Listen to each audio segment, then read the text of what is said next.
அனைவருக்கும் வணக்கம் மக்களே. இந்த ஒரு வீடியோவில் நம்ம எதை பற்றி பார்க்க போகிறோம் அப்படின்னா, எல்லாருமே ஃபோட்டோலே தம்ப்நெயில்லையே டைட்டிலே பார்த்துருப்பீங்க மக்களே.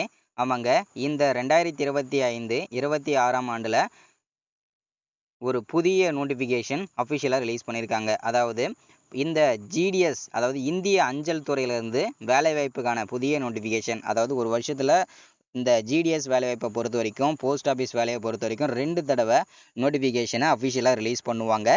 ஸோ அந்த வரிசையில் பார்க்கும்போது இந்த 2025ஆம் ஆண்டு 2வது நோட்டிஃபிகேஷனாக, சரிங்களா, இந்த 2025ஆம் ஆண்டு தொடக்கத்திலேயே ஒரு நோட்டிஃபிகேஷன் கொடுத்து அதற்கான மெரிட் லிஸ்ட்டும் போட்டாச்சு. ஸோ அதற்கான ஜாயினிங் லெட்டரும் வந்தாச்சு, அவங்க ஜாயினும் பண்ணாச்சு, ஒர்க்கும் பண்ணிட்டு இருக்காங்க.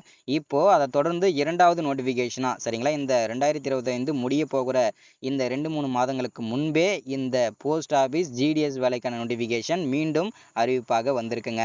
கிட்டத்தட்ட ஆல் ஓவர் இந்தியா ஃபுல்லாக 98,000க்கும் மேற்பட்ட வேகன்சி அஃபிஷியலாக கிடச்சிருக்குது. இதில் தமிழ்நாடுக்கு மட்டும், அதாவது 38 மாவட்டத்திற்கும் சேர்த்து கிட்டத்தட்ட 32,500 வேகன்சி கிடச்சிருக்குதுங்க. நமக்கு 3 வகையான போஸ்டிங் தான் மீண்டும் கொடுத்துருக்குறாங்க. அசிஸ்டன்ட் பிரான்ச் போஸ்ட் மாஸ்டர், டக் சேவக் போஸ்டிங், ஜிடிஎஸ்ன்னு சொல்லுவாங்க சுருக்கமாக. இந்த 3 வகையான போஸ்டிங் தான் நமக்கு 32,500க்கும் மேற்பட்ட வேகன்சி அஃபிஷியலாக கொடுத்துருக்குறாங்க.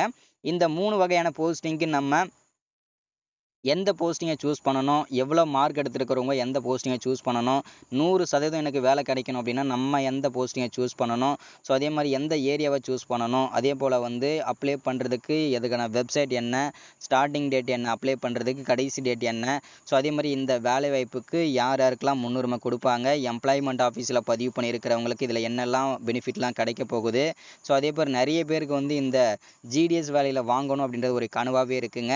ஸோ இந்த போஸ்ட் ஆஃபீஸ் வேலையை வாங்குறது எப்படி, நம்முடைய ஸ்ட்ராட்டஜியை பயன்படுத்துறது எப்படி, ஸோ எல்லா டீட்டெயில்ஸுமே தெளிவாக துல்லியமாக இந்த ஒரு வீடியோ முழுக்க இருக்க போகுது.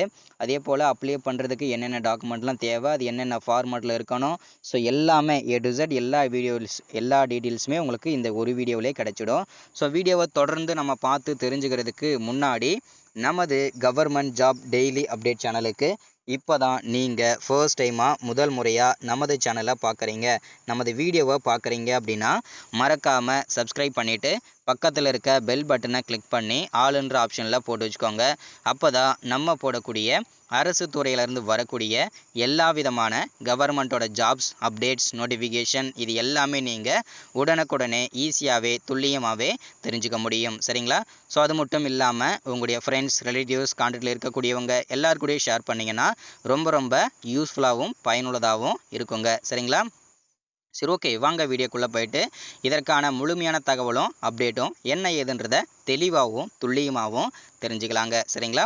சரி, ஓகே, வாங்க வீடியோக்குள்ளே போகலாம். ஃபஸ்ட்டு நம்ம பார்க்க போகிறது இந்த வேலைக்கான நோட்டிஃபிகேஷன் எங்கேருந்து நமக்கு கிடச்சிருக்குது அப்படின்றத எல்லாருமே நம்ம தெரிஞ்சுக்கணும் இல்லையா. ஃபஸ்ட்டு இந்த வேலைக்கான நோட்டிஃபிகேஷன் நமக்கு இந்திய அஞ்சல் துறையிலிருந்து தான் இந்த வேலைக்கான புதிய நோட்டிஃபிகேஷனை அஃபிஷியலாக ரிலீஸ் பண்ணி கொடுத்துருக்குறாங்க. என்னென்ன போஸ்டிங்லாம் நோட்டிஃபிகேஷன் வந்திருக்குது அப்படின்னா, நமக்கு 3 வகையான போஸ்டிங்க்கு கொடுத்துருக்குறாங்க. அதில் முதல் போஸ்டிங்காக கிராமின் டக் சேவக், அதாவது ஜிடிஎஸ்ன்னு சொல்லுவாங்க. அடுத்தது 2வது போஸ்டிங்காக பிரான்ச் போஸ்ட் மாஸ்டர், பிபிஎம் அப்படின்னு சொல்லுவாங்க. அடுத்தது 3வது போஸ்டிங்காக அசிஸ்டன்ட் பிரான்ச் போஸ்ட் மாஸ்டர், அடுத்தது ஏபிபிஎம் அப்படின்னு சொல்லுவாங்க. இந்த 3 வகையான போஸ்டிங் தான் நம்ம இப்போ விண்ணப்பிக்க போகிறோம், சரிங்களா. ஸோ அதில் டோட்டலாக நமக்கு 32,500க்கும் மேற்பட்ட வேகன்சி அஃபிஷியலாகவே கிடச்சிருக்குதுங்க, சரிங்களா. அப்ளை மெத்தடை பொறுத்த வரைக்கும் நமக்கு முழுக்க ஆன்லைன் மெத்தட் தான், நம்ம ஆன்லைனில் தான் அப்ளை பண்ணி ஆகணும், சரிங்களா. ஸோ யாரெல்லாம் அப்ளை பண்ணலாம் அப்படின்னா, ஆல் இந்தியா ஃபுல்லாக இருக்கக்கூடிய ஆண்கள் பெண்கள் அனைவருமே இந்த வேலைவாய்ப்புக்கு நம்ம விண்ணப்பிச்சுக்கலாங்க, சரிங்களா. ஸோ அடுத்ததாக நம்ம பார்க்க போகிறது இந்த வேலைக்கான சம்பளம். இதற்கான சேலரியை பொறுத்த வரைக்கும் பார்த்தீங்கன்னாக்க மினிமம், சரிங்களா, ஸ்டார்டிங் சேலரியை 10,000லேருந்து ஸ்டார்ட் பண்ணி 29,000 வரைக்கும் இதற்கான சேலரி ஜென்ரலாக இருக்கிறவங்களுக்கு கிடைக்கும். ஸோ ஒரு சில போஸ்டிங்க்கு 1,000-500 தான் டிஃப்ரென்ஸ் ஆகும், சரிங்களா. ஸோ அதனால் ஸ்டார்டிங்கே உங்களுக்கு 10,000க்கு மேலே தான் ஸ்டார்டிங் சேலரியே இந்த ஜிடிஎஸ் வேலைக்குள்ள கிடைக்கும். அடுத்ததான் நம்ம பார்க்க போகிறது ஏஜ் லிமிட், வயது வரம்பை பொறுத்த வரைக்கும் நமக்கு மினிமம், சரிங்களா, 18 வயசில் இருந்து 40 வயசுக்குள்ளே இருக்கக்கூடிய ஆண்கள் பெண்கள் அனைவருமே இந்த வேலைக்கு நம்ம விண்ணப்பிச்சுக்கலாங்க, சரிங்களா. இதில் ஜென்ரலாக இருக்கிறவங்களுக்கு தான் இது. அதே போல் எஸ்சி எஸ்டி எஸ்சிஏ இந்த கேண்டிடேட்டில் இருக்கிறவங்களுக்கு 5 வருஷம் வயது தளர்வு கொடுத்துருக்குறாங்க. அதாவது நீங்கள் எஸ்சி எஸ்டி பிடபிள்யூ இருக்கீங்கன்னா உங்களுக்கு வந்து 40லேருந்து 45 வயசு வரைக்கும் விண்ணப்பிச்சுக்கலாம்னு சொல்லியிருக்காங்க.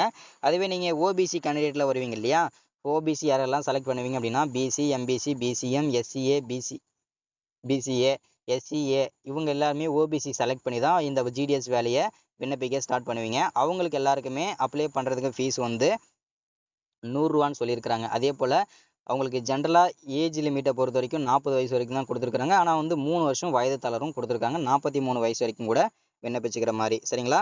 ஸோ அப்ளிகேஷன் ஃபீஸ் வந்து பார்த்தீங்கன்னா இப்போ சொன்னோம் இல்லையா, ஓபிசியில் யாரெல்லாம் வருவீங்கன்னு அவங்களுக்கு வந்து 100 ரூபா ஃபீஸும், எஸ்சி எஸ்டி பிடபிள்யூ இந்த கேண்டிடேட்டில் இருக்கிறவங்களுக்கு எந்த விதமான ஃபீஸுமே கிடையாது.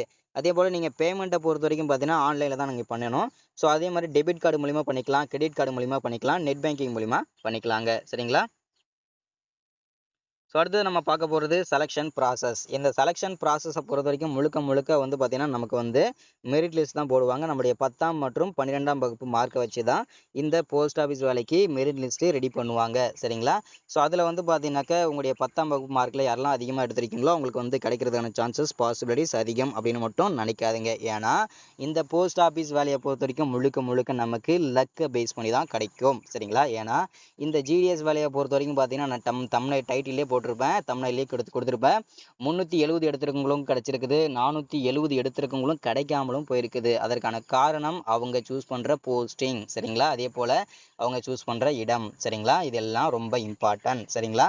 ஸோ அதே போல் இதில் ஒரு ஸ்ட்ராட்டஜி என்னென்னா, கட்டாயம் எனக்கு அரசு வேலை வேணும் அப்படின்னு நினைக்கிறவங்க என்ன பண்ணணும் அப்படின்னு கேட்டிங்கன்னா, ஸோ நீங்கள் எவ்வளோ மார்க் எடுத்தாலும் சரி, சரிங்களா, அது ஜஸ்ட் பாஸ்லேருந்து 450 470 மார்க் எடுத்திருக்கவங்க கூட ஜஸ்ட்டு நீங்கள் என்ன பண்ணணும் அப்படின்னா கிராமின் டக் சேவக், அதாவது ஜிடிஎஸ்ன்ற போஸ்டிங் இருக்கு இல்லையா, அந்த போஸ்டிங்கை நீங்கள் சூஸ் பண்ணி விண்ணப்பிச்சிங்கன்னா உங்களுக்கு கிடைக்கிறதுக்கான பாசிபிலிட்டிஸ் அதிகம். ஏன்னா அந்த மாதிரி போஸ்டிங் யாரும் சூஸ் பண்ண மாட்டாங்க, ஏன்னா சேலரி கம்மியாக இருக்குன்றதுனால. சரிங்களா? ஸோ இதுதான் ஸ்ட்ராட்டஜி. அதே போல் அப்ளை பண்ணுறதுக்கு நம்ம என்னென்ன டாக்குமெண்ட்லாம் தேவைப்படும் அப்படின்னு கேட்டிங்கன்னா, ஃபஸ்ட்டு நம்மளுடைய passport size photo, signature, Aadhaar card, mobile number, email ID, education certificate, community certificate, disability certificate, அதே போல் உங்களுடைய income certificate, self clarification by transgenders கேண்டிடேட்ஸோட சர்டிஃபிகேட்டு, என்ஓசி சர்டிஃபிகேட் இதெல்லாம் ரொம்ப அவசியமாக கேட்பாங்க. இதெல்லாம் ரெடி பண்ணி வச்சுக்கோங்க. சரிங்களா? ஸோ இன்றைக்கான வீடியோவில் அப்டேட் இதுதான். ஸோ மறக்காமல் சப்ஸ்கிரைப் பண்ணுங்கள், லைக் பண்ணுங்கள், ஷேர் பண்ணுங்கள். அடுத்த ஒரு முக்கியமான அரசு வேலையில் அப்டேட்டில் சந்திக்கலாம். Thank you, welcome.